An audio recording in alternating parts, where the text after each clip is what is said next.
Hello, everyone. I think it's a very special night for us today because we have here with us Professor Ulen, Professor Thomas Ulen from the University of Illinois.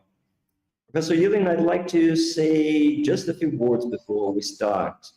A couple of years ago, I was teaching one of my economic law courses, and one of our students, who's here with us tonight, João Vitor, came to me and asked how could he start studying law and economics. Well, we have many texts here in Brazil. This is a field that is increasing. And of course, I could indicate a couple of papers that are especially important for our legal literature here in Brazil. But since he was a very interested student, I decided to indicate your text. So your book, Law and Economics. I think 1 year later, João Vitor came with a very nice colleague of his, Fernando, and they had a very interesting suggestion. They wanted to start a study group so that we could systematically read your textbook and discuss the main topics there, adapting them, of course, to our legal system. We have done that. It has been a great challenge because it's a very stimulating field, and usually we have to adapt the economic tools to the traditional way we usually study law here in Brazil. So it has been challenging, but also a very rewarding work we have done. And to finish this process, or actually as a hallmark of what we have done during this last year, it's a true pleasure to welcome you here tonight personally. So I have no words to thank you for sharing your time and your knowledge with us. We have benefited from your texts, from your prolific research, and now we have the pleasure of hearing you. So it's a true pleasure and honor for us and for our institution.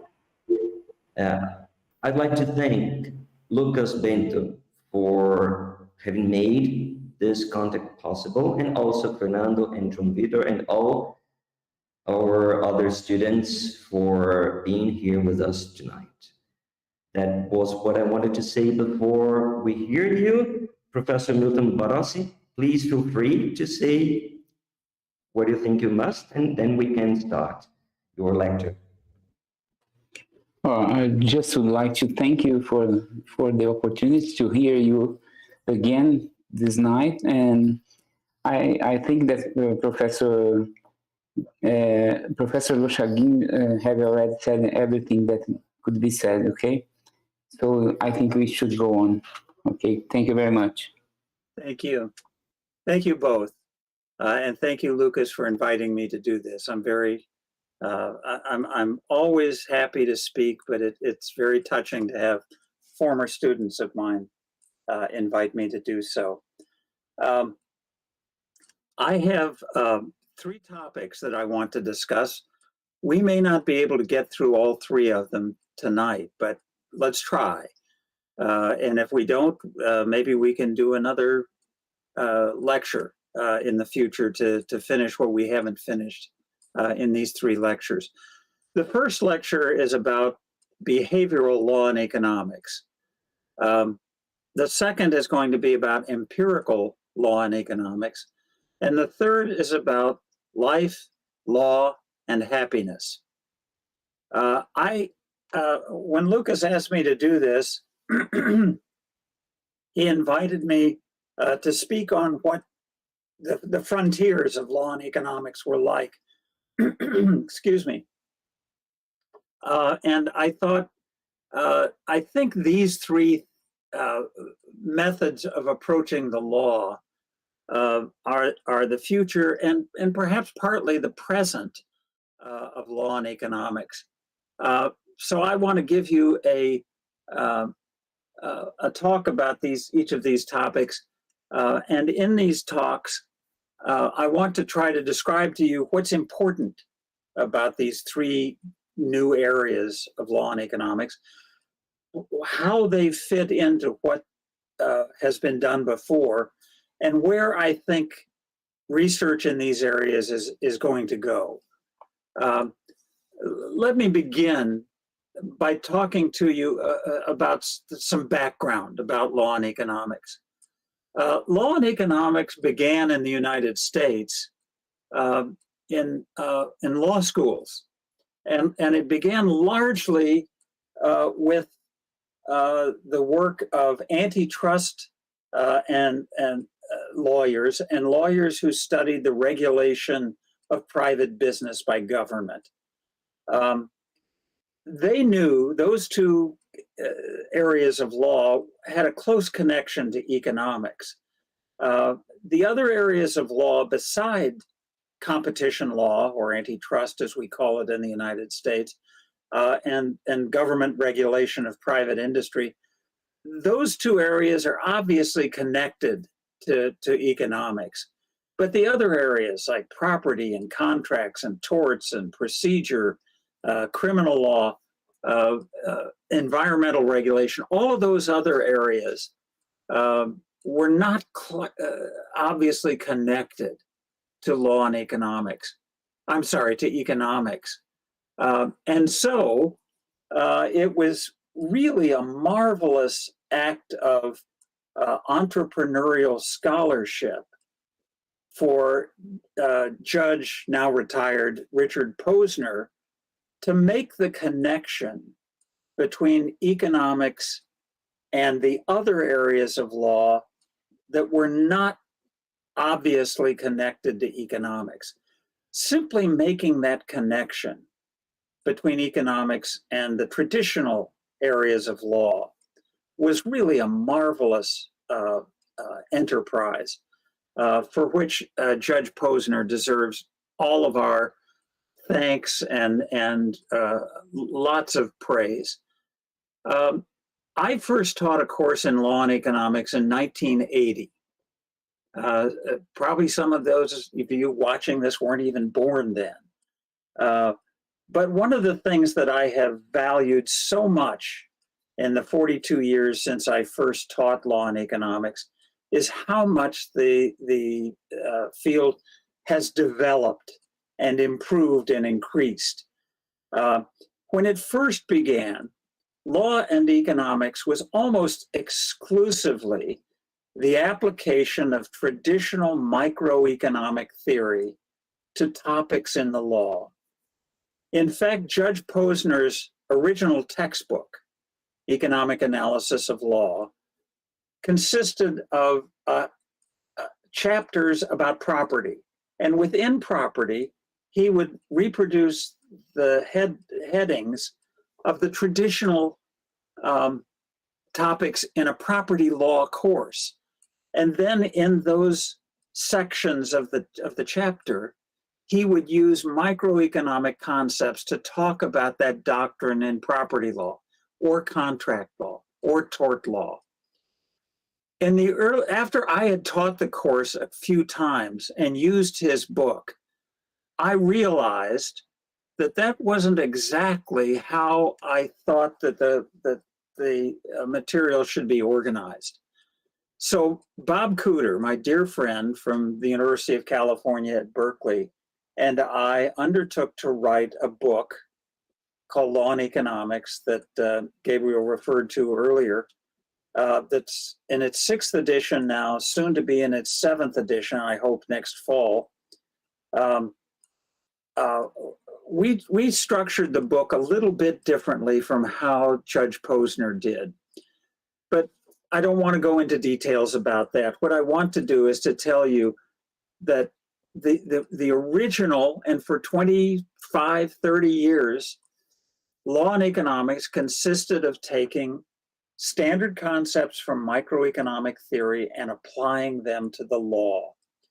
The concepts of microeconomic theory that were so useful were principally two: an assumption about how human beings make decisions, that's called rational choice theory in economics, and secondly, an account of why markets might not work, that is, the study of market imperfections. when we first did our book, and what most law and economics did for 25 or 30 years, was take the standard assumption of rational decision-making, rational choice theory, and simply apply it to legal decisions. The second thing we did, following Ronald Coase's work, was to point out that the law could be used as a device for correcting market imperfections. You know the standard imperfections: external costs and benefits, monopoly, public goods, informational asymmetries, and the like. And that's how we organize the subject. So in the 3 lectures I'm going to give you today, I'm going to try to show you in the first lecture how we have moved beyond rational choice theory and why we've moved beyond rational choice theory. In the second, I'm going to point out why it took so long for us to use empirical methods to talk about the law. And in the third, I try to connect an interesting new literature in psychology, a literature on happiness, to issues in the law. So let's begin. I'm going to give you in this first lecture, in about an hour or so, a general introduction to behavioral economics. And then I'm going to turn to a consideration of how behavioral considerations might affect one particular area of law, contract law. Then I'll show how behavioral considerations might apply to other areas of the law, and how, using behavioral considerations, we get different results in legal analysis from the results we get from using rational choice theory. And then finally, we will consider some criticisms of behavioral law and economics.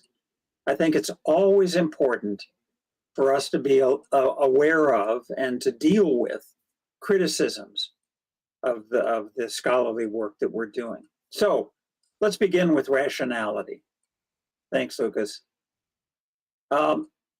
When did I become aware of an alternative to rational choice theory?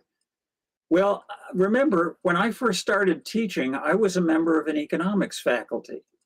And in the economics faculty, everybody did their analysis beginning with the assumption that individuals were rational decision makers. Rational choice was what the human beings did. I went around the United States speaking at law faculties and telling them that I was going to assume people were rational, and then show how that could be used as part of a theory for talking about the efficiency of the law. And I once gave a lecture at the University of Washington in Seattle, a beautiful city. And the first question was this: who are these rational people you're talking about? The person said, I don't know any people who are terribly rational. Maybe some of my law school colleagues are rational, but I'm not sure that even they are fully rational. So why are you assuming that people are rational? And I said to him, it's an assumption, and we can relax that assumption, but let's make that assumption and see what we get, and then let's relax the assumption and see how that causes us to alter our analysis. I have since come to believe that beginning with rationality is not a good idea. People, I think, are not irrational. They're not crazy, but they are imperfectly rational. That is, many people try to behave rationally, but for various reasons, it's difficult for them to do that. And it turns out that we can categorize the things that make people imperfectly rational. We can be aware of circumstances and the kinds of choices that they're making so that we can relax the assumption of rationality very early and say people don't behave that way. And because they don't behave that way, let's take people as they are, imperfectly rational, not as we wish they would be, perfectly rational. And let's see where that gets us. So that's what I'm going to do in the first lecture. Next slide, please, Lucas. Behavioral law and economics, this is a very important point to stress. Behavioral economics, or behavioral choice, or behavioral law and economics begins with a body of empirical evidence. This is a very important thing to notice. Behavioral law and economics is not a theoretical development. It is rather a set of empirical findings. These findings were largely done by two people, both of them Israeli cognitive and social psychologists, Daniel Kahneman and Amos Tversky. As you probably know, Daniel Kahneman, a psychologist, was a co-winner of the Nobel Prize in Economics in 2002. I can't think of another area in the Nobel Prizes in which somebody from a different discipline has won a prize in physics or physiology and medicine or something. It's really an astonishing accomplishment for Daniel Kahneman to have won that prize in 2002. Amos Tversky, unfortunately, died in the mid-1990s. And according to the rules of the Nobel Foundation, you cannot award a Nobel Prize to somebody after their death. Many of the experiments, and they were all experiments, one of which I'll describe shortly, many of the experiments that Kahneman and Tversky did in the 1980s and the 1990s and the 2000s were designed to test whether the predictions of rational choice theory were borne out by carefully designed experiments. And they found in almost every case that the predictions of rational choice theory were not borne out, that is, were not confirmed by experimental evidence. You know, when you think about it, you shouldn't be very surprised by that. Decision-making is complicated. And how we make decisions can differ from day to day, from week to week, from one age in our life to another age in our life. It shouldn't be that surprising that rational choice theory is not a particularly good guide to how people make decisions. Well, remember that I said that behavioral law and economics is not a theory. It's rather a collection of experimental findings that have not yet been put together into a coherent theory. That will happen, but maybe not for 20 or 30 years. Maybe some of you will participate in that. But let me give you some examples of the findings of the experiments that Kahneman and Tversky and others have done. And let me contrast the findings of these experiments with some of the things that we believe in law and economics. One of the first experiments that Kahneman and Tversky performed was designed to experiment on whether default rules were extremely important in human decision-making. A default rule is a rule that is given by somebody, by a church, a religion, by custom, by law. And if it's a default rule, an individual or two parties in a contract can change that default rule by mutual consent. The alternative to default rules are mandatory rules that can't be changed. So law and economics, as you know from your study of the Coase Theorem, very famously has said that rational human beings can alter default rules if it's in their utility maximizing interest to do so. And one of the teachings of the Coase Theorem is that how we start a legal proceeding, that is, what we use as our default rule to begin contract law, tort law, criminal law, doesn't matter. If it's more valuable not to follow the law than to follow the law, people will switch. Because when, as you know from the Coase Theorem, when bargaining is very cheap, when it's costless to bargain, people will decide on the optimal thing for both of them to do, regardless of what the law is. Now that theorem is so important in law and economics that Kahneman and Tversky and some others like Richard Thaler, who won the Nobel Prize in 2017, he's an economist who recognized the importance of this very early. Experiments have shown that the predictions of the Coase Theorem have not been borne out, have not been confirmed by experimental tests. What Kahneman, Tversky, Thaler, and others have discovered is that the status quo, the way things are, or sometimes this is called the endowment effect, that is, how legal rights and other valuable assets have been given, are extremely important in what happens after that.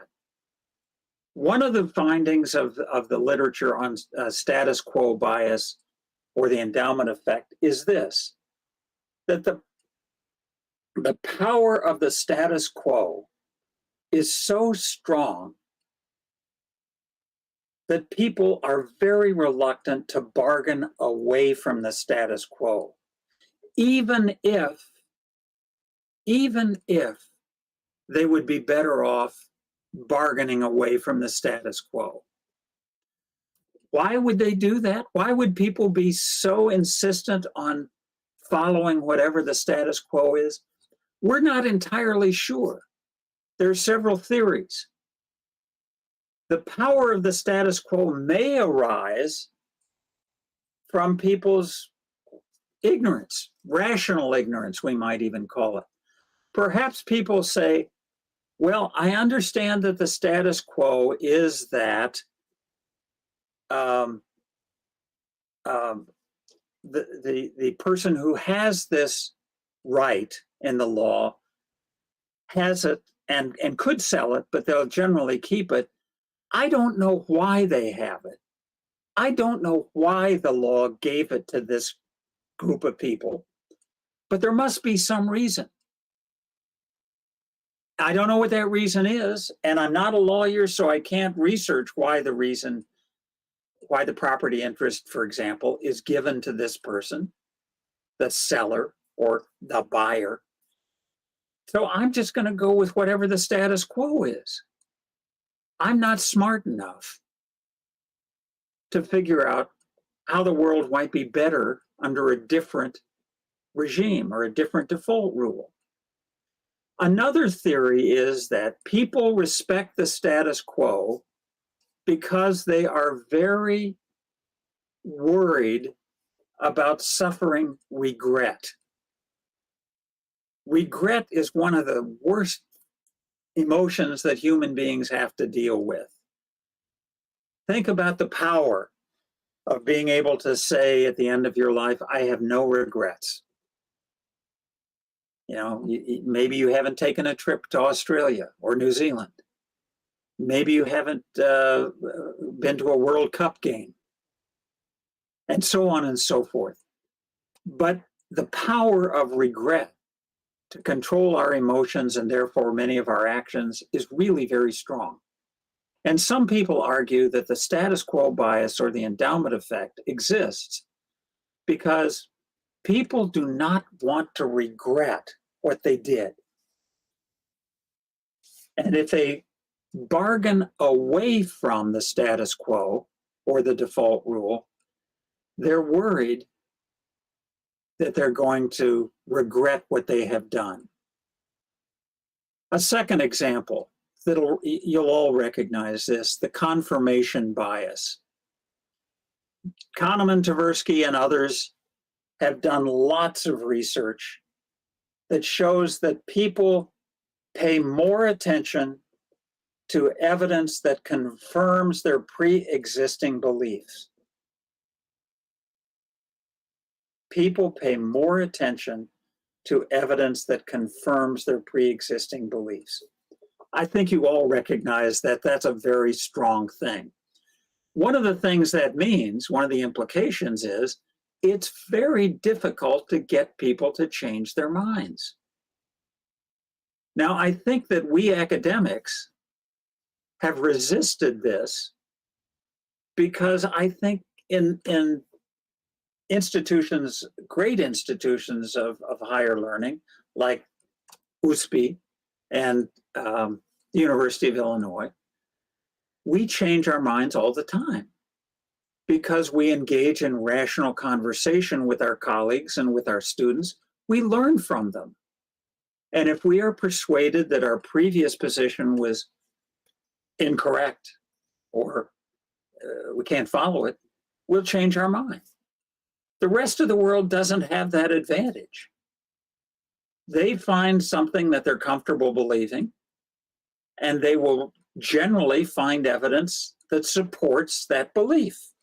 And they will avoid evidence or undervalue evidence that contradicts the beliefs they have. A third example, over-optimism. Studies have found that people are over-optimistic about their own life circumstances. For example, I hope I'm not going to make any of you nervous about this, but if you ask people before they get married, what do you think the chances are that your marriage will end in divorce? It's an awkward question. But if you ask people who are about to get married, what do you think the chances are your marriage will end in divorce? What percentage of people answer that with a number different from zero? Zero. Everybody says the chance of my divorce and my marriage ending in divorce is zero. And after all, who wants to marry somebody who says the objective factor is that about 45% of marriages end in divorce. So I guess the chances are 40.45 that our marriage will not work out. That's not somebody who's a good life partner, right? And that's true about all sorts of things. It's true about health. We're all over optimistic about our own health. We're all over optimistic about our future income. We're all over optimistic about the success of the Brazilian team in the next World Cup. Choose your example. There are lots of them. Finally, a final example, something called the availability heuristic. This refers to the fact that when people don't know something, they use whatever information is easily available. Let me give you a quiz to see what you think about this. It's a quiz about the United States, so you're not likely to know the answer. Which is more common in the United States, murder, homicide, or by murder I mean homicide. Homicide or suicide? How many of you think that murder is more common? Okay, 3. How many? 3, 4? Wow, and they're all together. How many of you think that suicide is more common? 2. How many are not voting? Okay. 4 think murder is more common. 2 think suicide is more common. Suicide is 3 times more common than murder. Until recently, there were about 15,000 murders every year in the United States. Last year, it was up to 21,000. We don't know why. There are approximately 48,000 to 50,000 suicides every year. So, suicide 3 times more common. Why do most people find that surprising? The answer, I believe, is that information about murder is much more easily available than information about suicide. Newspapers, radio, television rarely discuss suicide unless it's the suicide of a very famous person. But they almost always tell you about a murder. That's news. But suicide is not. Now, these are common examples of things that have been discovered through the study, empirical study, the experimental study of how people make decisions. Next slide, please, Lucas. There we go. I love this cartoon. It may not be very clear to you, but I've sent the slideshow in PDF form to Lucas, and I think he's distributed. This is a very famous cartoon. A white man, an older white man, and a young black man meeting on the street. And what we see on the left-hand side, above the older white man's head, are his thoughts. And he's trying to decide whether to avoid this young man or to say good evening to him. And the idea is that the rational human being will estimate risk factors and mitigating factors, that is, factors that are not risky, and compare those two, balance them, and make a decision on the basis of this thought process of balancing risk factors against mitigating factors. So the fact that the young man is black, that he's male, that he has his baseball cap on backwards, those are thought to be risk factors. That's partly a joke, obviously. And there are 3, as you will see, there are 3 risk factors. But mitigating factors are that he has on loafers instead of sneakers, running shoes. Secondly, that he's whistling a song from Stephen Sondheim, who is a great Broadway musician who just died within the last month. He's got a FedEx envelope.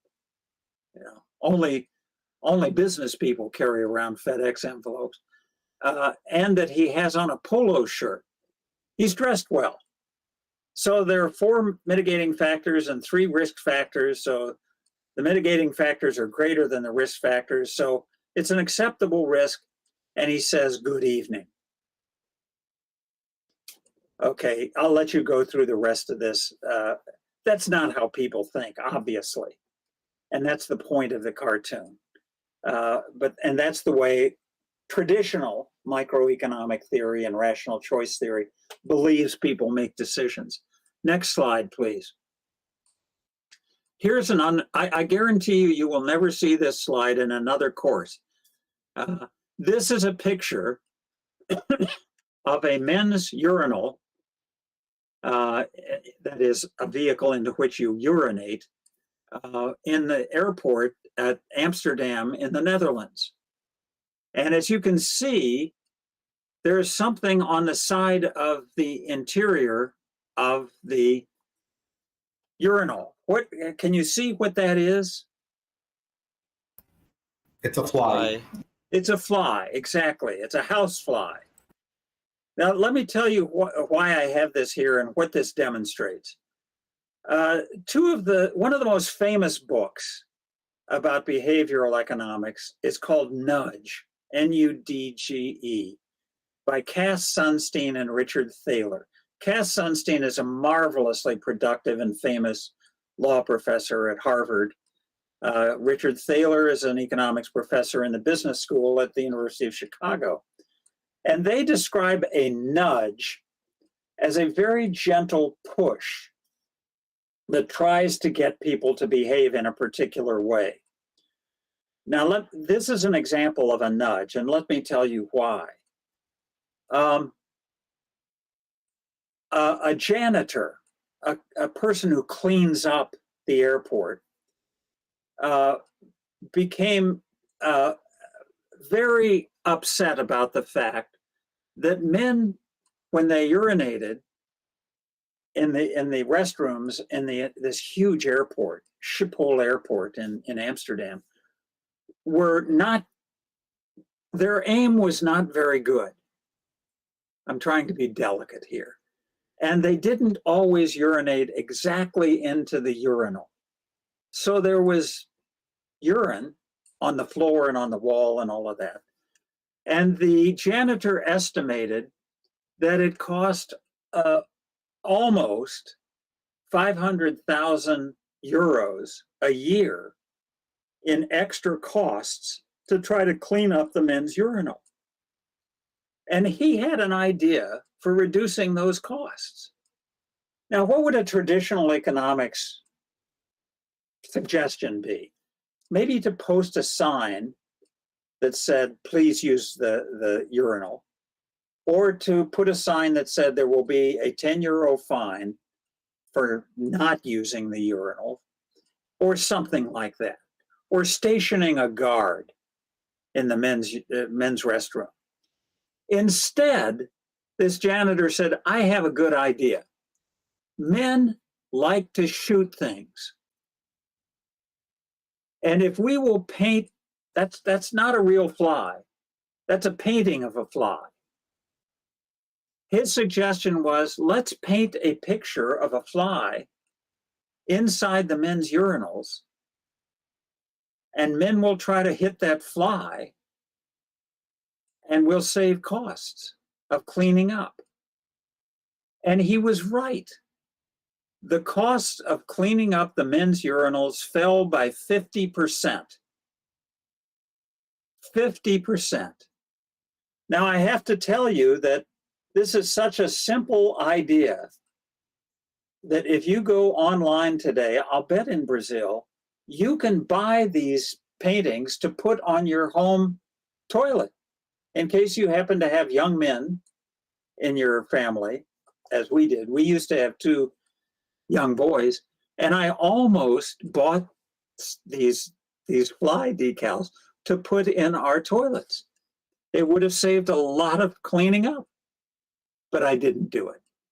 But this is a great example of what is called a nudge, a very inexpensive way to get people to behave in a different fashion. We'll see other examples later. Next slide, please, Lucas. I want to give you 2 quick applications of behavioral things. One with respect to default rules, and one with respect to forms of regulation. Consider the legal treatment of organ transplants.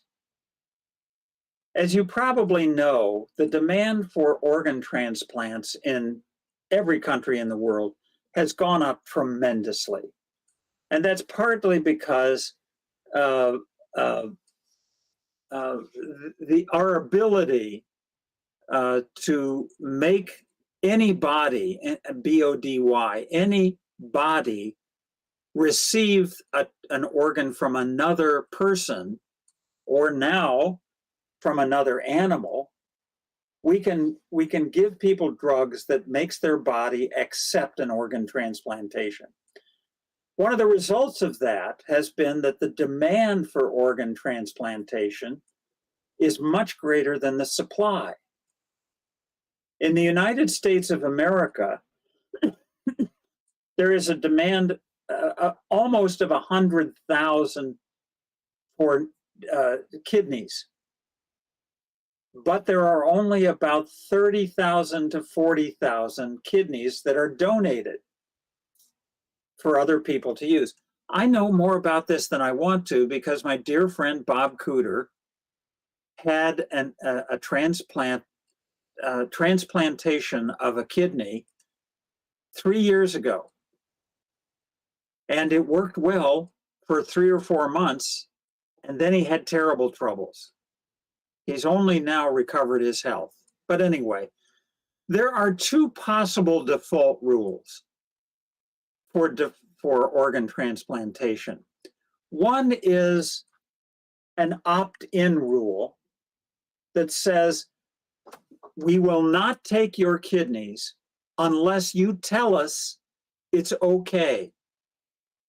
That's called an opt-in rule. The default rule is denial, but you can change that by signing a form. In fact, if I could, I'd show you the back of my driver's license. Or, sorry, the front has a special sticker on it that says, take his organs. I've registered as an organ donor. So it's if I'm in an accident, somebody can look at my card and say, we get to take his organs. The other possibility is an opt-out rule. That's a default rule in which we can take your organs unless you tell us we can't. Now, which is the better default rule, or does it matter? If we had time, I would say to you, let's talk about what the Coase Theorem says, but we don't have time, so I'll tell you what the Coase Theorem says. The Coase Theorem says it doesn't matter. The costs of opting out and the costs of opting in are about the same. If we start from a default rule of opting out, then all you have to do is go online or just write on your driver's license, take my organs. What about opting in?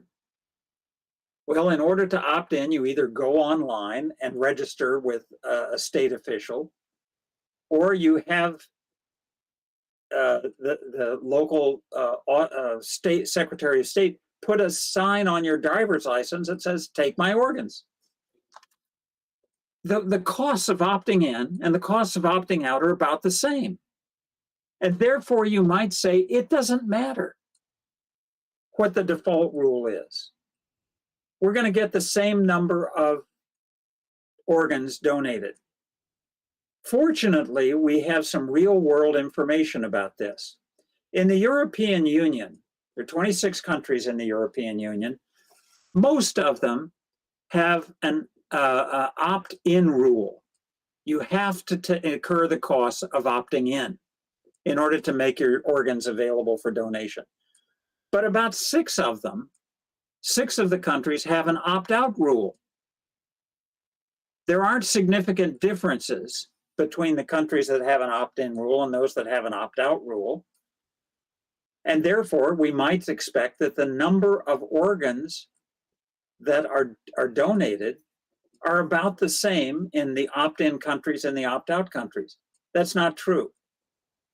In the opt-out countries, the percentage of people who are willing to donate their organs is between 85 and 99%. In the opt-in countries, the highest number is somewhere around 30 or 40%, about half. Why is that? Because of the power of default rules. The Coase Theorem, at least with regard to this discussion, is not correct. What we declare as the default rule greatly affects what people do. Right? If you want more organs to be donated, start with an opt-out rule. In the United States, by the way, our general rule is opt-in. That's the general rule in all 50 of the United States. Several states have tried to switch to an opt-out rule, and religious groups have prevented that change from occurring. In the United States, if you do a survey of human beings and ask them, of drivers, adult drivers, and ask them, would you be willing to donate your organs if you die unexpectedly? 60% of people say, yes, I would. What percentage of people actually take steps to make their organs available? 30%. In the opt-out countries, the figure is between 85 and 99%. Another example I'm not going to talk about, but you can get the idea, are retirement savings accounts.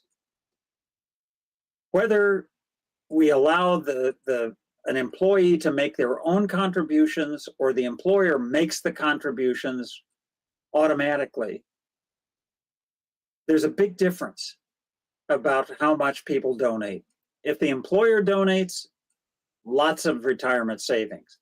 If the employee has to make the donation, much lower.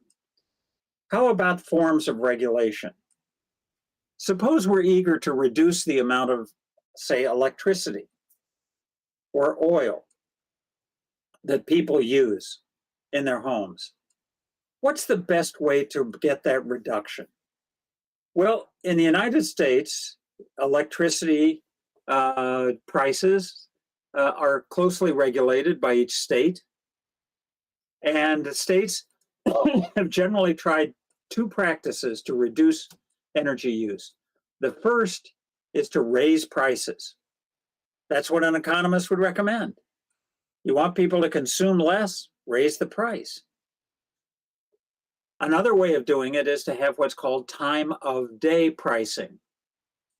If you use electricity during the day, the price will be higher than if you use electricity at nighttime when it's very dark. Okay. It turns out that there's a better way, a nudge, to get people to use less energy. And that's to show them how much energy they're using compared to their neighbors. That has an incredibly powerful effect on how much electricity people stop using. Here's one other example from my office. We try to get people to recycle paper. We use a lot of paper, and we all have boxes into which we can throw paper that is no longer useful to us. Articles we have read, notes we have taken, anything at all. Mail. If we keep the box inside our office,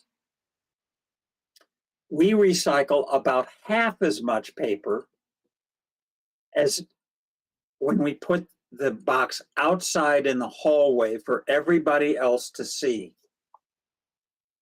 If other people can see how much paper you're recycling, it has a strong effect on their desire to recycle. In fact, this experiment has been done many, many places. If the recycling box is in the hall and not inside the office, the amount of paper that's recycled is 2 times greater. That's the power of a nudge. Okay, it's now 9 o'clock. We ought to take a break. Are there any quick questions I can answer?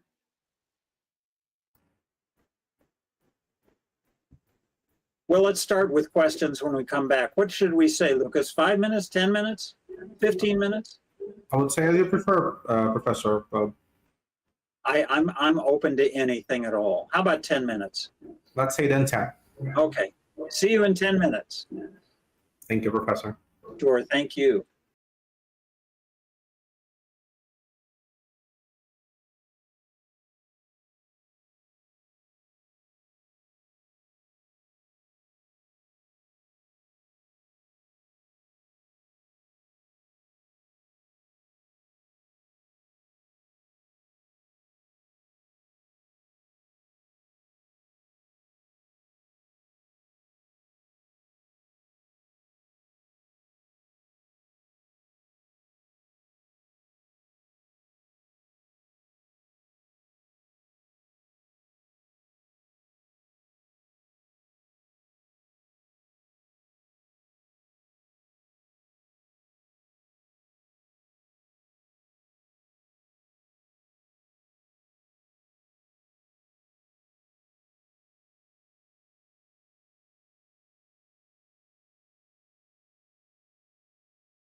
You can go, Professor.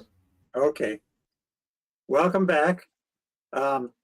Any questions about anything I've said so far?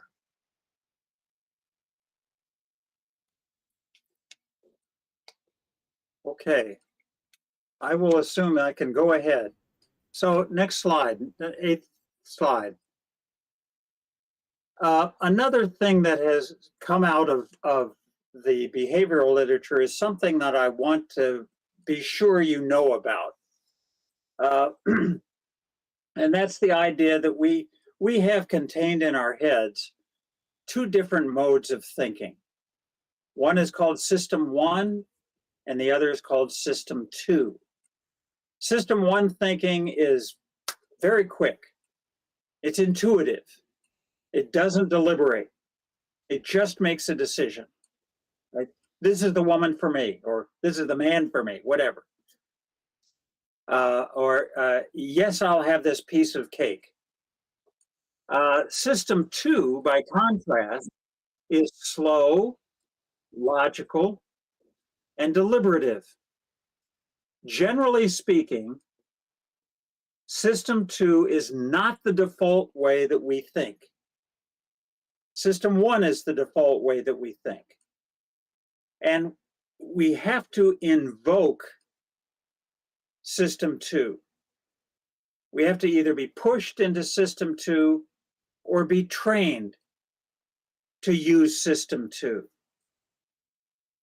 Now, if you want to read a book about this, I can recommend a marvelous book by Daniel Kahneman called Thinking, Fast and Slow. It was published in the year 2011, 9 years after Professor Kahneman won the Nobel Prize in economics. And one of the most marvelous things that he did in that book was to redo everything he has previously done from the standpoint of comparing System 1 and System 2. I'm going to tell you more about this in just a moment, but I want to be sure that I tell you this.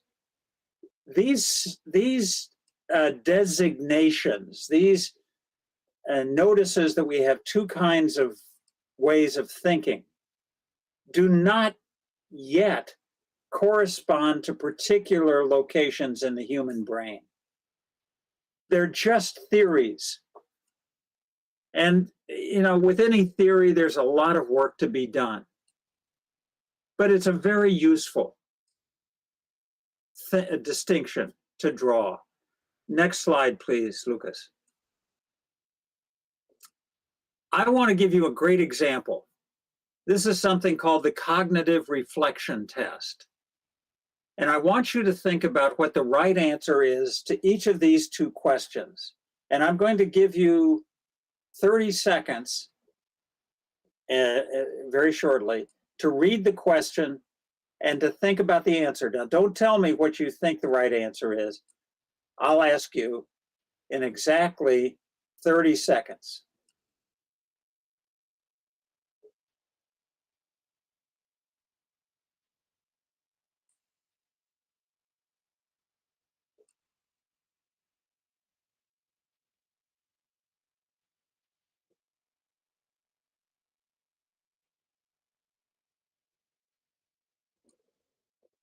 Okay, 5, 4, 3, 2, 1, stop. Okay, somebody tell me what the answer to question 1. How much does the ball cost? I know that that's unfair, so. You know Is it- what the answer is. Now tell me. Is it 5 cents? It is 5 cents, but that's not what most people say. How many of you thought that the right answer was 10 cents? Yeah, It's the most common. that's the System 1 answer. If the ball costs 10 cents and the bat costs $1 more than the ball, how much does the bat cost? 1 and 20. Well, If the ball costs 10 cents and the bat costs $1 more, the bat costs $1.10. You're right. Yes. The cost of both of them is $1.20.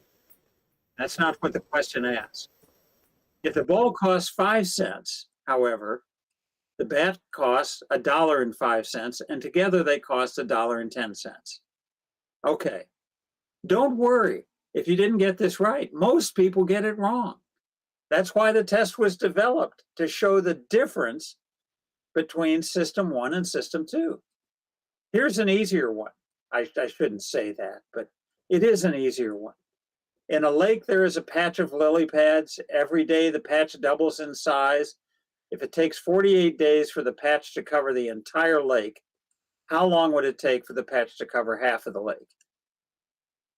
The system 1 answer is what? 24 days. 24 days. What's the system 2 answer? 47. 47. 7 days.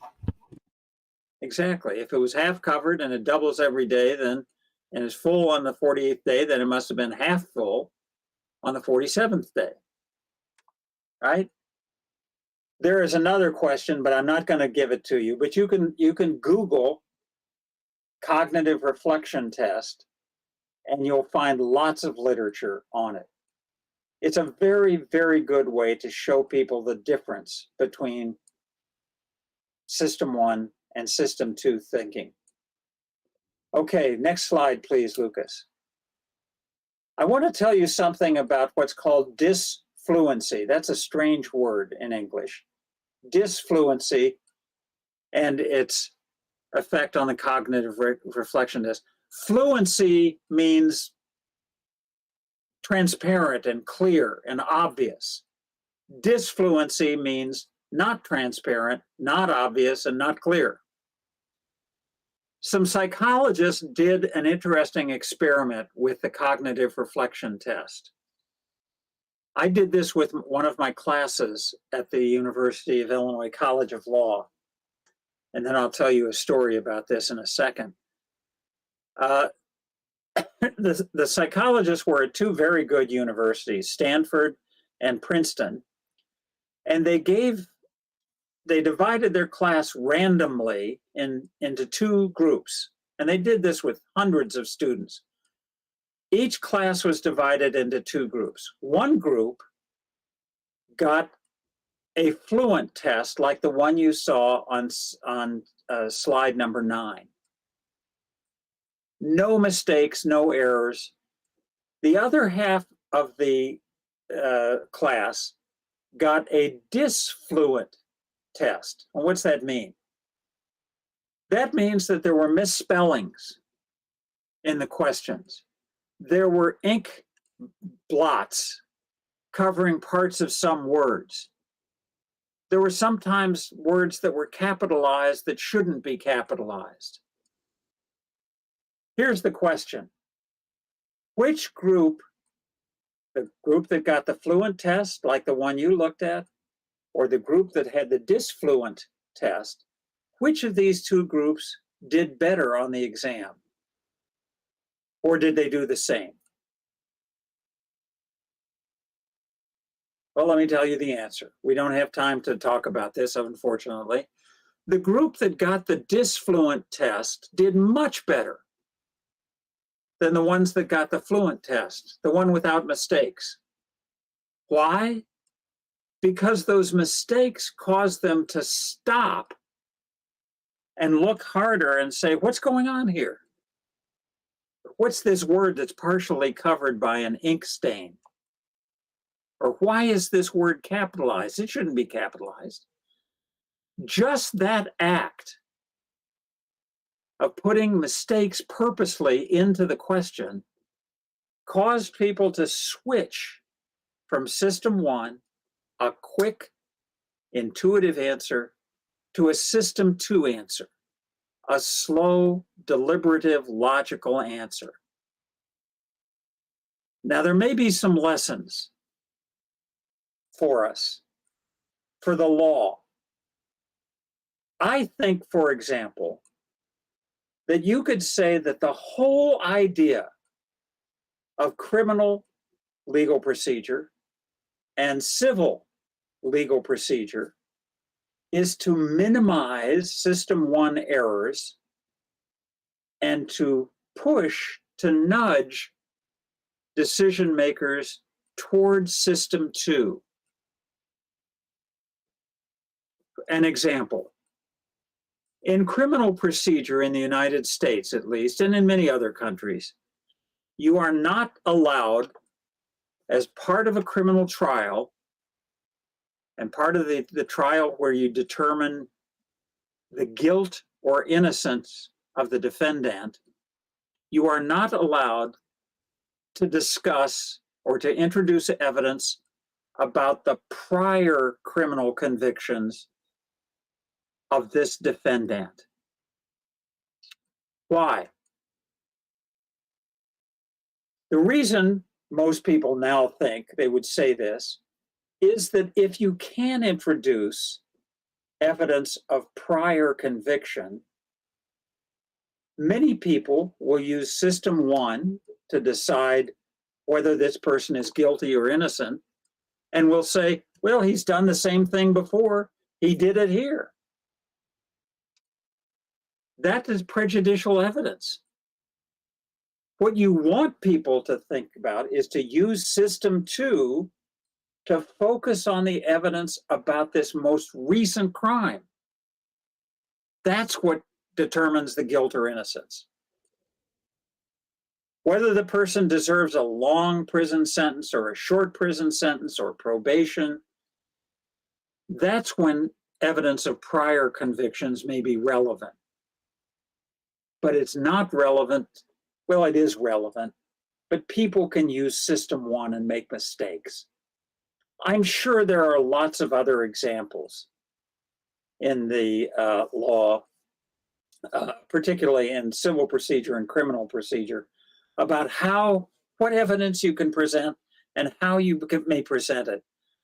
That if you look at the evidence carefully is designed to minimize system one errors and to get decision makers to use system two. Right? I told my students after I explained this to them and showed them the results of the disfluency test, I told them this: I'm going to give you a final exam, and half of you are going to get an exam that's disfluent, that's got mistakes in spelling, ink thrown on the page, misspellings, capitalized words that shouldn't be capitalized. The other half of you, randomly, I will give a clean exam with no mistakes. And how do you think my students felt about that? What did they say? That's not fair. Why isn't it fair? It's not fair because they've just learned that those who have the disfluent exam are going to do better than those who have the clean exam. Probably. I haven't done the experiment. My students wouldn't allow me to do the experiment. But that's probably what would have happened. And if I was truly using random selection to assign the exams, the ones who were lucky enough to get the disfluent exam would do better. And they said, that's not fair. You should give all of us a disfluent exam or all of us a clean exam, but not take advantage of this system one and system two finding. I think I'm not going to belabor this point. That is, I'm not going to talk about this too much, but I think you will realize that there are a lot of things in the law, criminal law, corporate law, tort law, contract law, property law, where you could understand what's going on by being aware of system one and system two thinking. I don't think that lawyers knew about this before Kahneman and Tversky and others demonstrated that this was the case. But somehow, I think careful lawyers over the course of many centuries have found out that there is something like this going on and have built it into most legal systems. Okay, next slide, please. Professor Ulen, can I? Yes, yes, yeah, Gabriel. Your presentation is very interesting because usually when we find something about behavioral law and economics in Brazil, which is not so common, we hear of it as a kind of improvement, an incremental change in the usual way traditional law and economics think. Yeah. But the way you were presenting it to us shows it as a more subversive way of thinking, right? So do you think there's a fundamental change on how we model the law and economic analysis, or is there still a very strong core in which we can trust on the most traditional text on this issue? That's a great question, and thank you. My sense is that I think these findings, these empirical findings from cognitive and social psychology, are so important that academics working with practitioners, with judges and actual lawyers, I think that just as when we started from rational choice theory, we tried to persuade the legal system that what it had or what it was doing was good, or that there were things that needed to be changed. We used our learning to try to influence what the law was. I think the same thing is true of behavioral law and economics.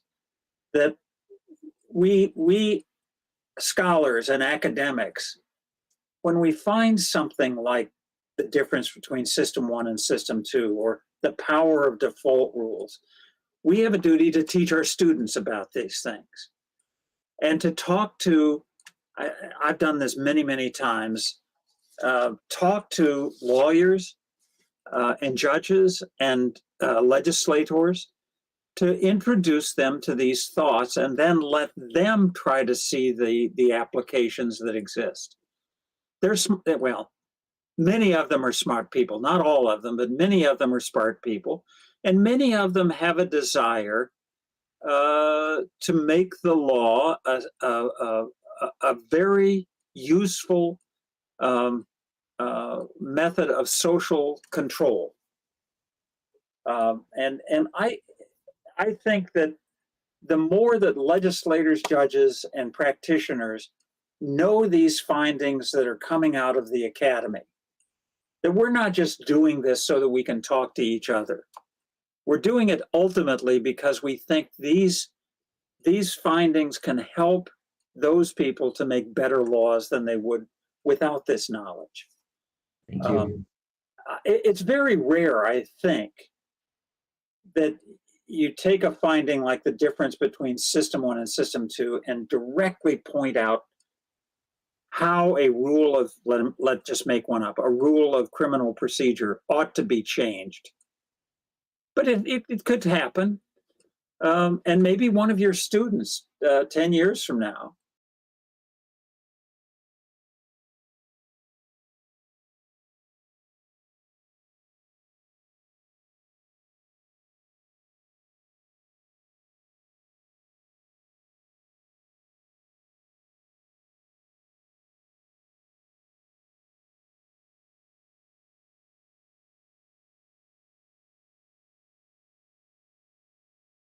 I won't get a chance to get to the criticisms of behavioral economics, but we'll deal with that when 10 o'clock arrives.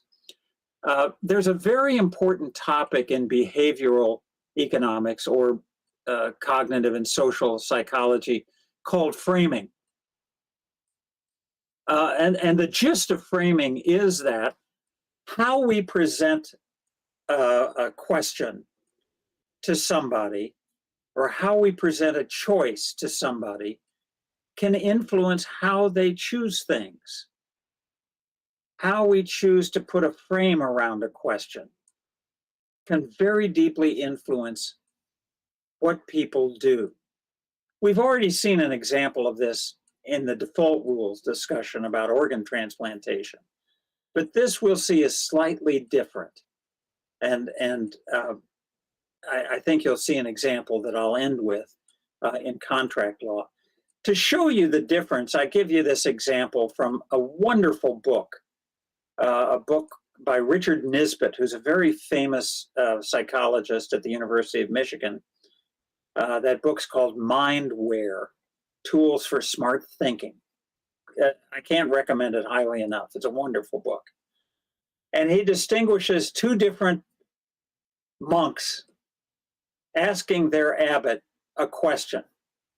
The first monk asks his abbot whether it would be all right to smoke a cigarette or a pipe or a cigar while he prayed. Scandalized. That means just, I can't believe you're asking this question.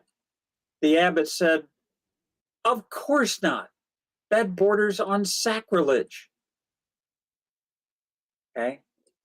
And the question was, is it all right to smoke while I'm praying? The abbot is clear. A second monk asked his abbot whether it would be all right to pray while he smokes. Of course, says the abbot. God wants to hear from us at any time. How the question is framed, you get a completely different answer, right? Okay, next slide. This idea of framing comes from a marvelous experiment. Let me say this to you. Economists are doing more experiments than they used to do, but they generally have not done a lot of experiments.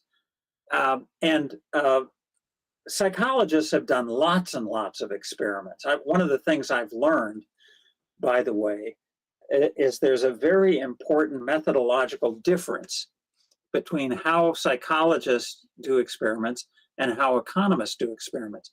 Economists have as a rule that they can never lie to the experimental subject. That's forbidden. Psychologists, when I ask them if that's okay to lie to the subject, they say, of course it is. If we didn't lie to the subjects, we wouldn't do any experiments. We lie to them all the time. An interesting distinction. Here's one of my favorite experiments. It's a real experiment that Kahneman and Tversky have done and that you can do if you're teaching a course. The subjects are asked to choose among various prevention strategies for dealing with a very serious disease, like COVID-19, that might affect a patient population of 600 people. The forced choice was between these two options. Option A, the program will save 200 lives. Option B, a different program, has a 33% chance of saving all 600 subjects and a 67% chance of saving no one. And the question that a rational person is going to ask is, what's the expected number of lives to be saved under each option? Well, let me do the math for you. Option A, the expected number of lives to be saved is 200. There seems to be certainty about that. Option B, an alternative program, has a 33% chance of saving all 600 subjects, excuse me, and a 67% chance of saving no one. How are you supposed to compare these two things? Well, the next slides will show you, but let me tell you, because it's very straightforward. Option B, we calculate the expected number of lives to be saved by computing 0.33 times 600 plus 0.67 times 0. And if we perform that calculation, which will tell us the number of expected lives to be saved, what answer do we get? 0.33 times 600 equals 200. 0.67 times 0 is 0. So the expected number of lives saved under option B is 200. That's the same number of lives we know we'll save for sure under option B.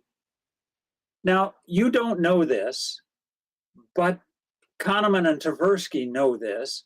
Most people are risk averse. They don't like gambles. And because option B is more risky than option A, it has the same expected value.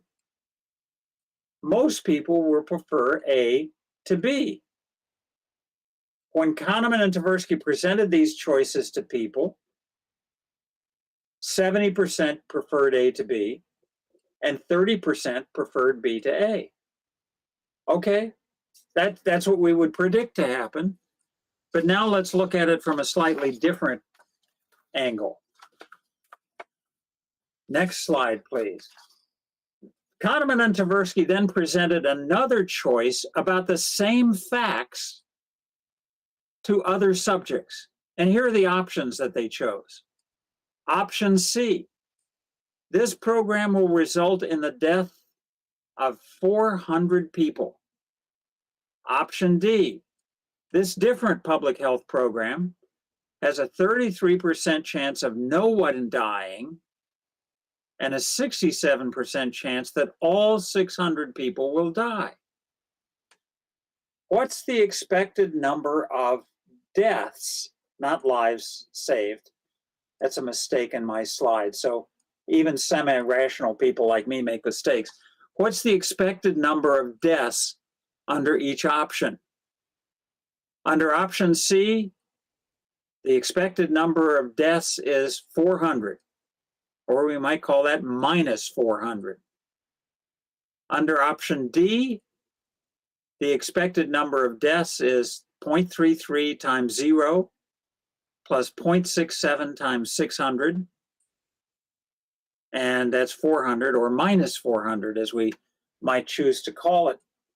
So the expected number of deaths under each program is the same, minus 400, minus 400. And what do you think people did in this case? Well, in this framing of the question, most people chose option D. Most people, about 70%, chose D.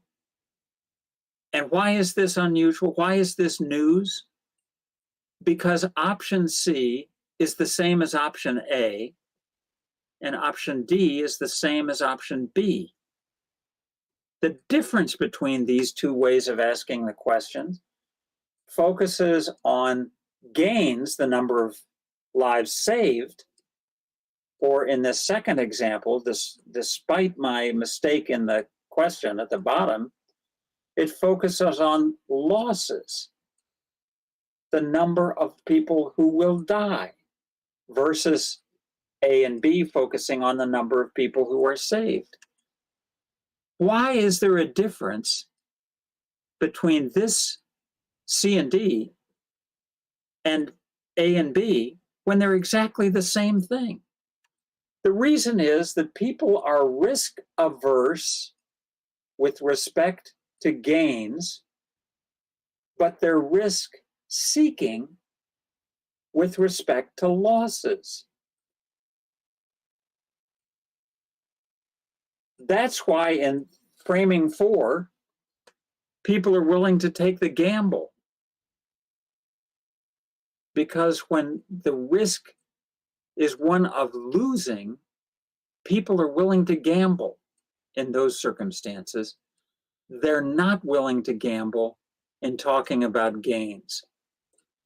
This is one of the most powerful findings of all of the cognitive and social psychological literature, because it suggests that how we frame a question, whether as gains or losses, even if it's the same thing, can influence how people choose, the option that they choose. Let me give you a legal example, and then I'll hurry to do the last topic, and in so doing, I'll focus on this same sort of thing. The person who is asking people to make a choice should be aware of the fact, and may be aware of the fact, that people behave differently when put to a choice between a sure gain and a probabilistic gain. They'll behave in a risk-averse fashion. And this same person may well know that people will behave differently if put to a choice between a sure loss versus a probabilistic loss. In that circumstance, they'll prefer to take a gamble. They're risk-seeking. Now, let me quickly point out to you that there is a great legal example of this, and that's the difference between trial and settlement. Under a trial, the defendant may be looking at a sure loss versus a probabilistic loss, depending on what the jury or the other decision maker does. The plaintiff is looking at a choice between a sure gain and a probabilistic gain that may be larger. Now, what does this mean? The plaintiff may be looking at settlement as a far preferable option to trial. Why? Because with settlement, his choices or her choices are between a sure gain, the amount given in settlement, versus a probabilistic amount that they might win if there's a trial, but they might not get as much, if anything, in a trial. So plaintiffs prefer settlement to trial. But defendants are looking at the sure loss of settlement versus the probabilistic loss from going to trial, and may prefer a trial because they're looking at losses, and people are risk averse with respect to gains, but risk seeking with respect to losses. That is, generally speaking, lawyers and judges and others should not expect the choice between settlement and trial to be premised on exactly the same factors for the plaintiff and the defendant. Now, if you look at I'm sorry to say, that if you look at chapter, I think it's 11 in Cooter and Ulen Law and Economics, you'll see that we don't mention this. We treat trial versus settlement as just a choice between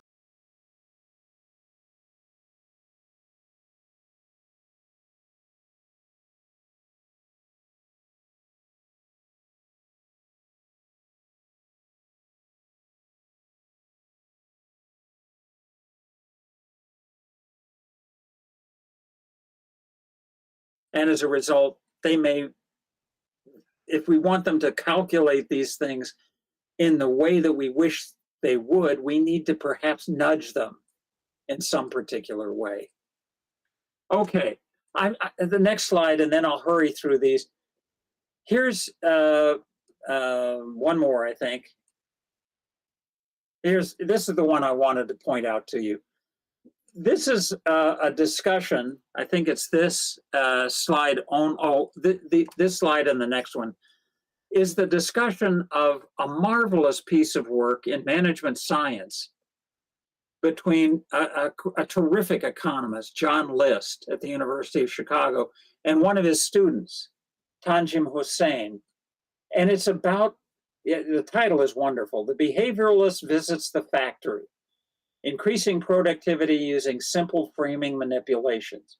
And they describe a field experiment that they did in a Chinese factory to see if you could influence how hard the workers worked, depending on whether you established a high salary and reduced it if they didn't produce the amount of stuff that you wanted them to produce, or you established a low salary and gave them bonuses if they produced more than the minimum that you expected them to produce. It's exactly the Kahneman and Tversky framing example. And you'd expect, if you were really committed to Ronald Coase, you'd expect the amount of actual productivity to be about the same, whether we start with a higher salary that we take away some, or a lower salary where we give bonuses. But that's not true. And as you will see at the next slide, please, Lucas, these same ideas of using framing have been used in elementary and secondary schools to try to induce students to get good grades or to read more books. I'll leave it to you to figure out how you put students in a loss frame or a gains frame in order to get them to read more books or to study harder for good grades.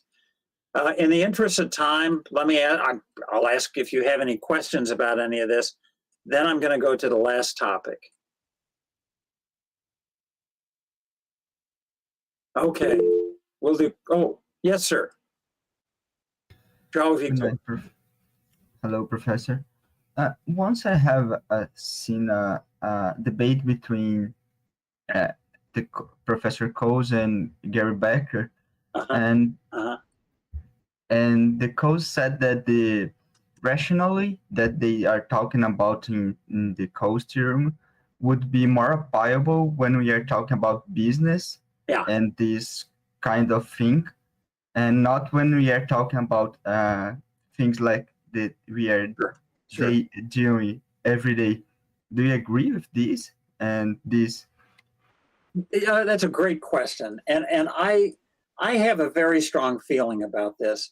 I love both of these men, both of whom are gone now, Gary Becker and Ronald Coase. But and I think they would agree with the question you just asked. It may be that people in business make decisions that are more like those made or suggested by rational choice theory. They're not fooled by how you frame a question.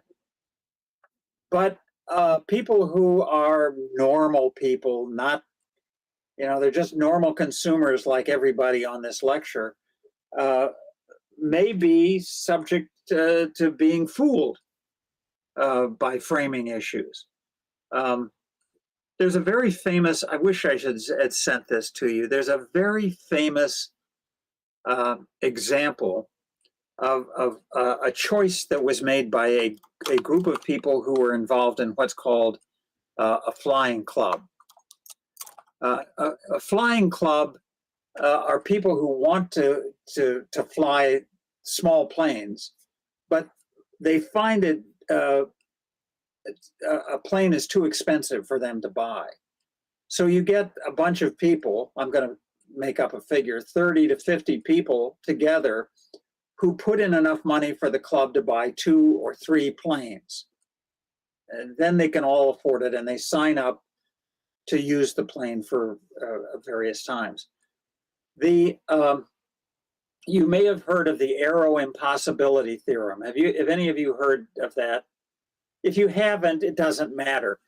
The Aero Impossibility Theorem suggests that in choices, if you start with binary choices, you can get different results depending on the order in which you present the choices. It's a very famous result. The president of the flying club, this is a true story, by the way. And it's in a book by William Riker that I'll try to send a copy of the title of the book. Let me make a note to Lucas. It's a wonderful article, and maybe I can find it too. The president of the flying club was a law professor at the University of Southern California. He knew about the Aero Impossibility Theorem.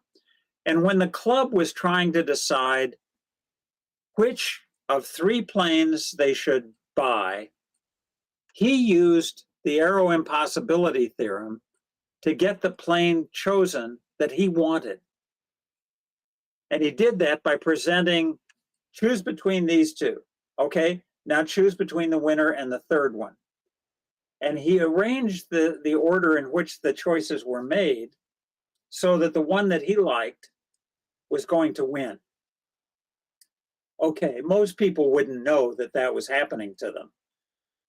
But this professor, who was not as smart as he thought he was, wrote an article in a law review about how he had done this. The other members of the flying club found out that they had been manipulated by the president by the manner in which they voted for the plane that they were going to buy. And they were furious.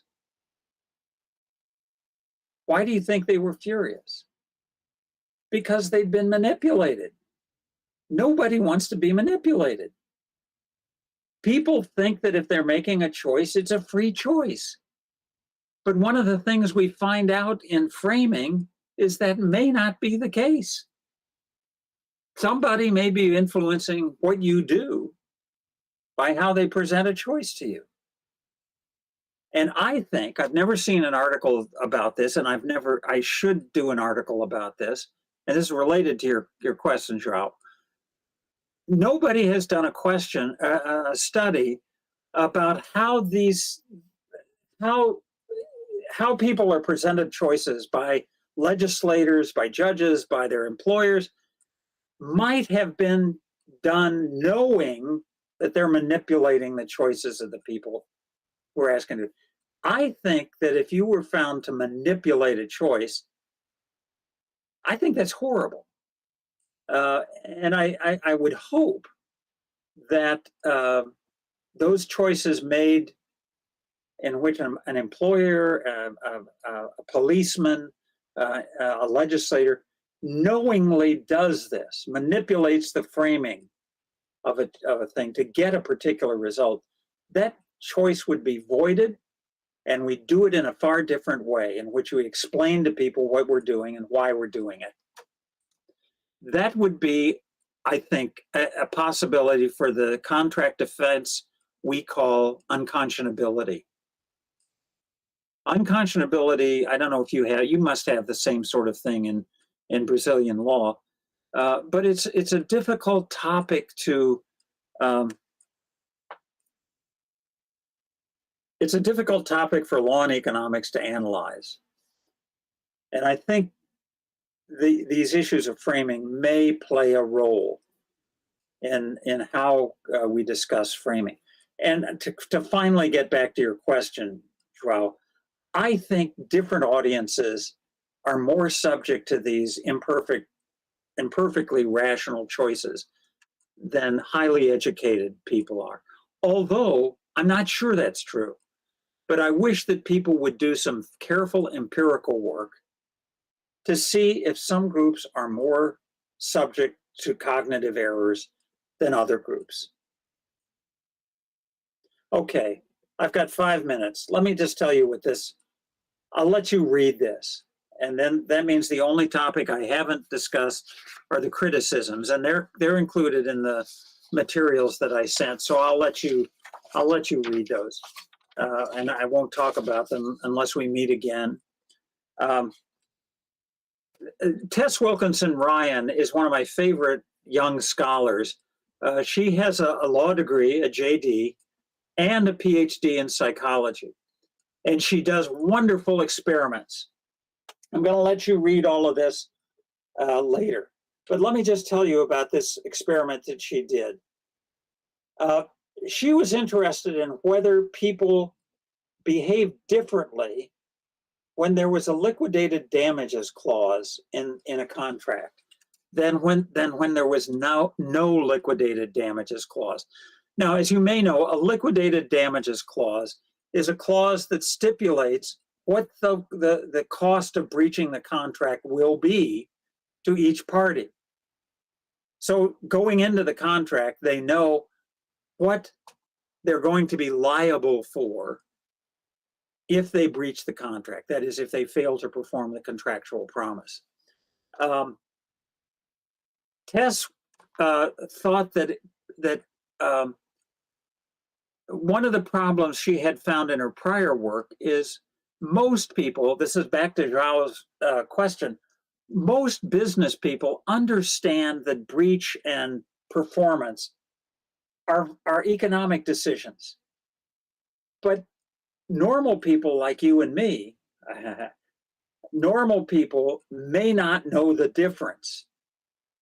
And that therefore, normal non-business people tend to think of breaching a contract not as a business decision, as law and economics wishes they would think about it, but rather as a decision about morals and ethics.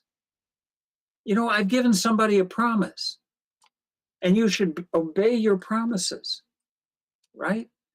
You shouldn't say to your children, I'll give you $100 if you get all A's this semester. And then when they do bring to you their card that says they got all A's, say, I was only kidding. I'm not going to give you $100. Well, you should get your own benefit out of doing getting good grades. That's outrageous. You can't do that. There is a moral element to promising to do something. And breaking a promise may be immoral. But Tess Wilkinson Ryan thought that, you know, she wishes more people would think about breaking and performing a contract on the basis of the economic idea of efficient breach of contract. You all know what that is. Efficient breach of contract is where it's more efficient to perform or to breach than to perform. And both parties are better off from the breach than they would be from performance. It's a great idea. But because it doesn't mention morality, most standard lawyers, Gabriel accepted, and Lucas accepted, find this to be a horrible, horrible thing. It's like talking about efficient crime. You know, it can't be efficient to commit a crime. It's immoral. And the same thing's true of breaking a promise. It can't be efficient. You perform or not. Well, if you've studied law and economics, you understand that there is such a thing as efficient breach. And what Tess was interested in seeing is whether inserting a liquidated damages clause encouraged efficient breach. So she set up an experiment. You may not know this. I was going to talk about this when I talk about empirical legal studies. But using Amazon.com, you can perform experiments with thousands of people. Amazon has a service called Mechanical Turk, and you can hire people at 10 cents a person or 5 cents a person to answer questions for an experiment that you want to do. That's what she did. She got thousands and thousands of people to look at two different contracts.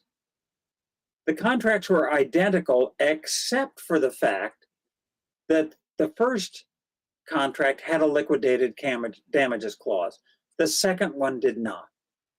What did people do when they were asked to evaluate whether there was a difference between the likelihood of breach under liquidated damages and under the contract that didn't have liquidated damages? If there were damages already articulated, they'd already said how much you had to pay in order to breach the contract, people were much more likely to breach the contract than when there was, here comes one of my famous students, our catch. When the amount of damages was included in the contract, people were much more likely to breach than when there was no amount specified. Okay, that's next slide, and I think, explains this. And then what did I do? The next slide after that is more, and then there's something about an experiment that one of my former students did to prove that something I had said in an article in 1984 was wrong. I was very happy that he did that. Ben DePorter's a wonderful guy, and he did a first-rate experiment to try to show that if specific performance is the default remedy, people tend to think of breach of contract as a immoral act. They're entitled to performance, but breaching would be an immoral act. Okay, I've left out the last topic, criticisms. I wish I had time to do that, but I hope maybe we can do another meeting sometime. And I'm happy to do that. And please let me give you the opportunity to ask questions if you'd like to. Milton.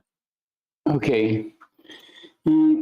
This is a personal question and my doubt. It's about nudge. Yeah. Well, my readings on this matter, on the subject, is not very wide because I have been involved in studying, but very hard, game theory in the last 2 years, okay? And I noticed something interesting here. And the question is like, can nudging, I don't know the answer to this question because that's because I'm asking you. Can nudge be think like a kind of conceptual framework which is analogous to strategic games and Meyerson's mechanism design, take into account that those theories are based on rational behavior? That's a great question, and I don't have a quick answer. I can tell you this. As you know, no professor says just simply, I don't know. I'm not going to say that.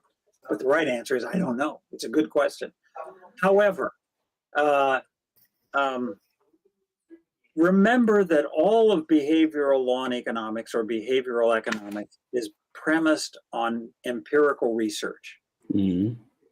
And in order to see whether you could use the idea of a nudge to explain something about game theory, the most general thing I can tell you is I don't know what an experiment would show about applying a nudge, but I would strongly recommend that you do a series of experiments to try to see if there is some effect on how people behave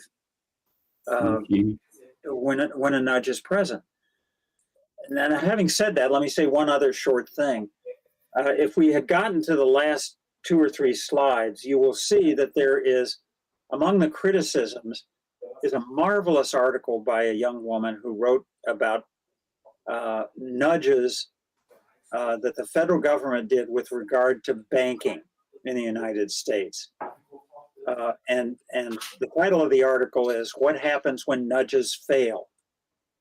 Her insight was that changing the default rule for paying for overdrawing your checking account, when the federal government changed that from an opt-out to an opt-in rule, that is no charge for overdrawing your account unless you agreed to pay it, that banks were very, they understood what the difference was.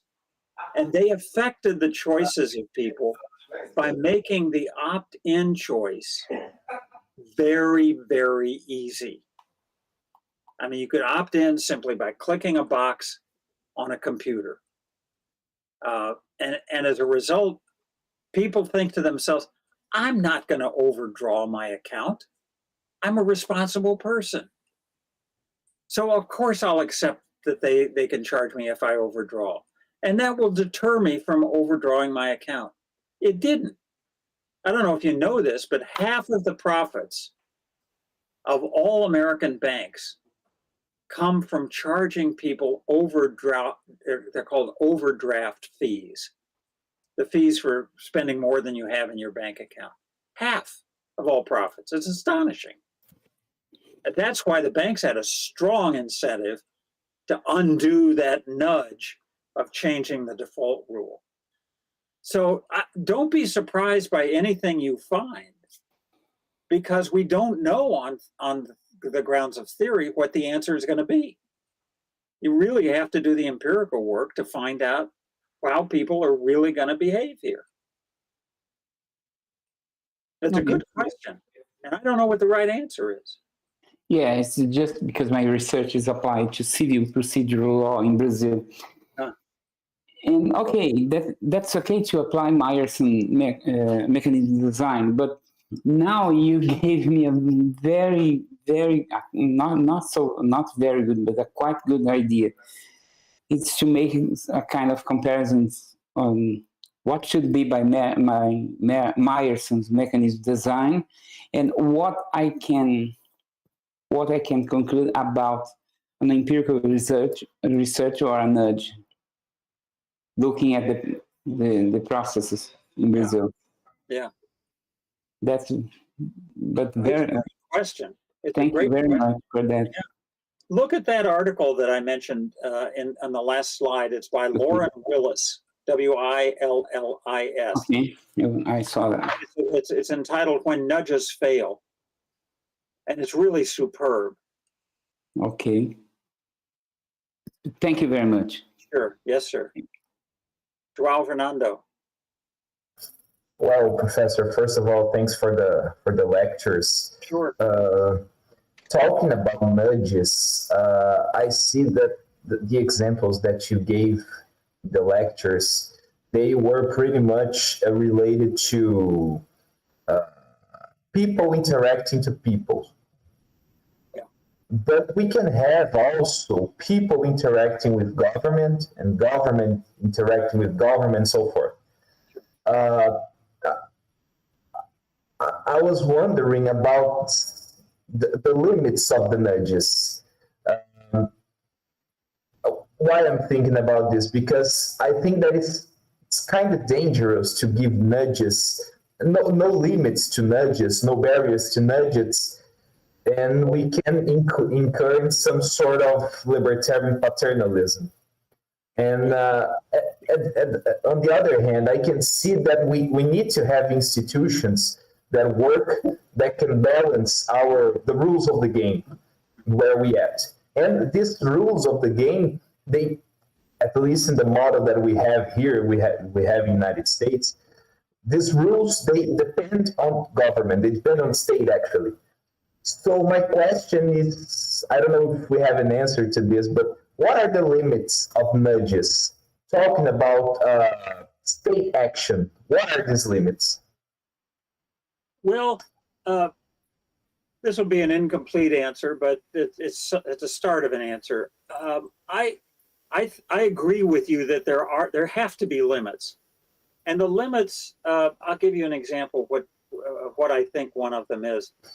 What's the alternative to a nudge? A mandate, telling somebody they have to do something. I have two thoughts about this. Nudges could be simply disseminating information, disclosing information. That could be a sort of nudge. And we've had experience with this in the United States. Should we nudge people to get the COVID-19 vaccine, or should we mandate them to get the vaccine? We've tried nudges.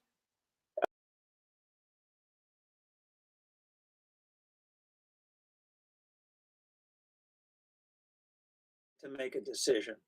My wife and I both had COVID just 2 weeks ago.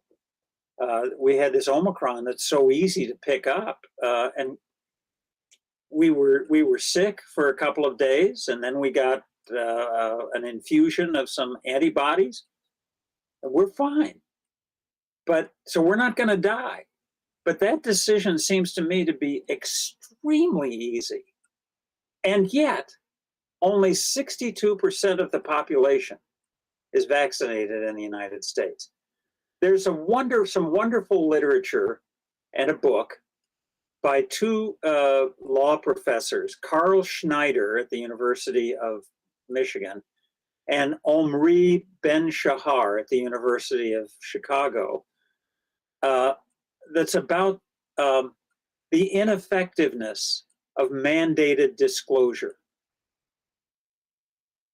Requiring the disclosure of information does not appear to affect people's behavior very much.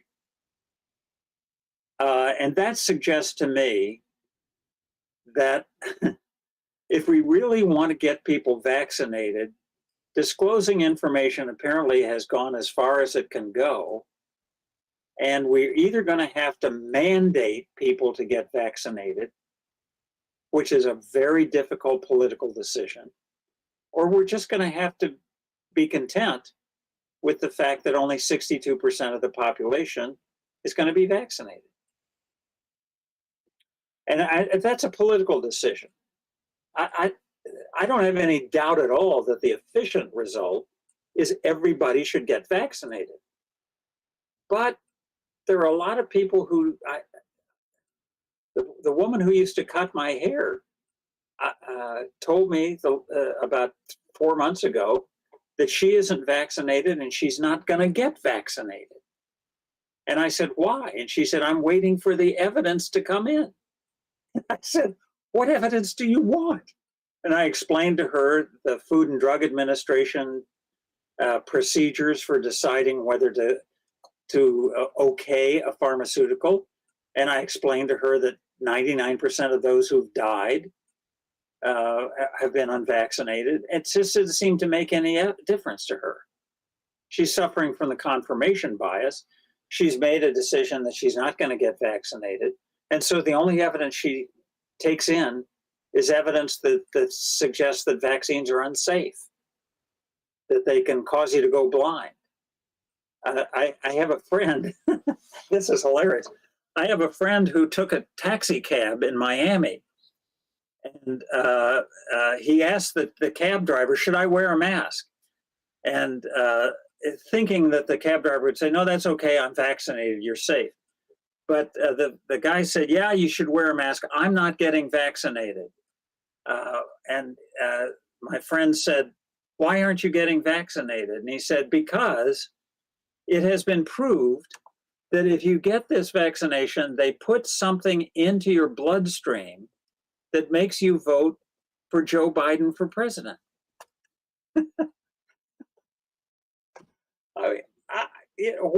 Where do you start? Where do you start with that? I'd start with saying, stop the car and let me out. You're obviously crazy. But it's a great question because it gets at the issue of how far should we push people, not just nudge them. We've done a lot of nudging, doesn't work. But politically pushing may not be feasible. Lucas. Professor, I'm sorry, there was some sounds on my background. So one thing that I would like to, maybe I'm being a little bit on my story. That's okay, it'll stop. Okay. So maybe I'm a little bit too crazy to step in, but here I'm protected by the states of limitation. So in 2017, I represented Capital Group, the asset manager of American fund, the very first investment fund in the US, here in Brazil in a very big case, in where they were trying to change a corporation that was controlled by the Brazilian government to what they call a true corporation. And into that, they decided a specific method of voting that's called, that instead of having a general meeting, they decided, I'll open you a period of 30 days that you just drop your votes instead of getting together to vote. Huh. Interesting. That was a decision. Why? Because in that specific decision, they would have to change the ones who are not controllers. They would lose a little bit of their stake on the company in order to the controllers, in order to not have a control agreement, shareholder agreement anymore, just dismiss it and get a little bit more. So there will be a benefit for the controllers, not be a controllers and elsewhere. Exactly. So in this a very plenty decision, someone would say, okay, I'm not losing money. But when you don't have the meeting where everyone can hold their hands and say, we are not losing money together so we can fight the controller, you just have a coordination problem, which in the end of the day, it's a game theory problem, coordination problem, because we cannot get together. But what they think then? So if I cannot vote, this noise is annoying me, sorry.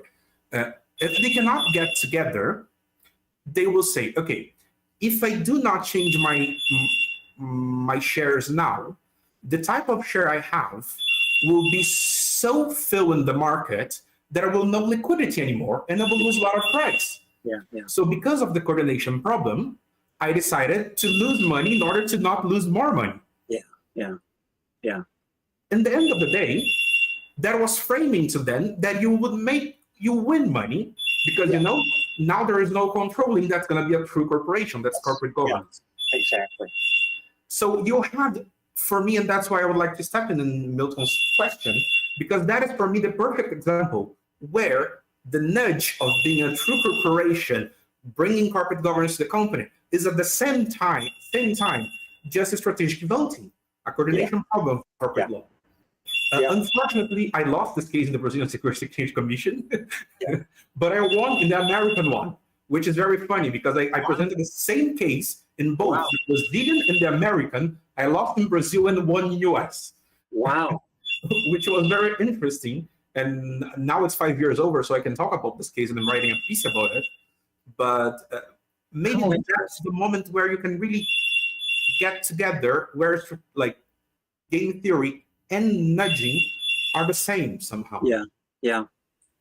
Milton, did you get that?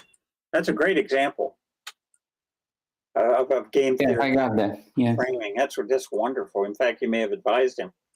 I don't know if both are the same, but one thing is game theory, and the other one should be something else in order to correct the deviance from the rationality. You understand that?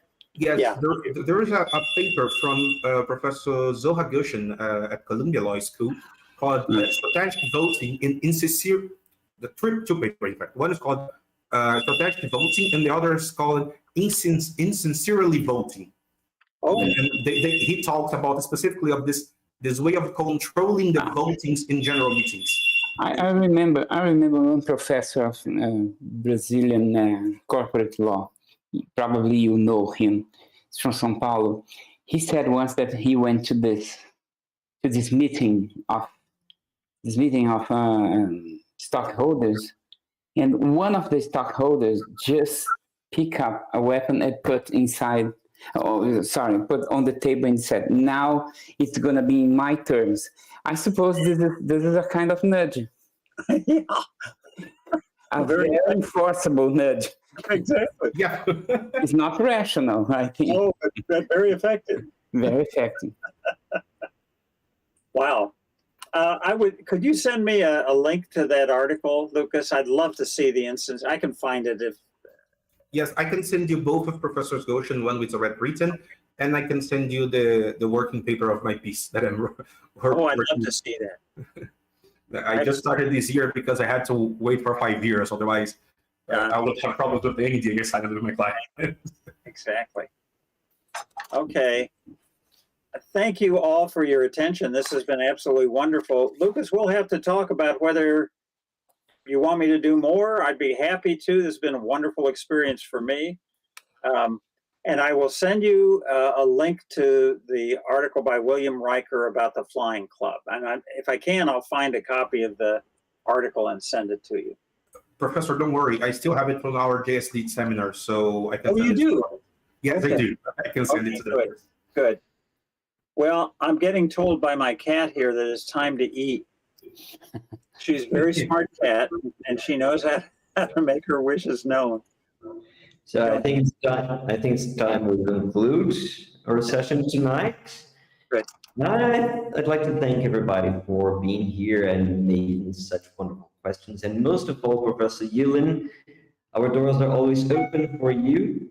Thank you. You said you could come another time, and I'm sure I will remember that promise, that enforceable promise, so that we can bring you here once again. And Lucas, thank you very much for being so kind with us. Oh, I enjoyed it tremendously. Thank you. Thank you so much. I see one more question. Joao, you want to send me the question, or? No, I want to take a print from the screen. Can I take a print? Sure. With all smile. Sure. Okay, so in 3, 1, 2, 3. Thank you. That's fun. Thank you.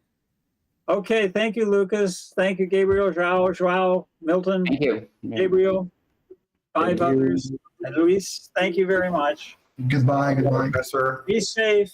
Be well. Thank you.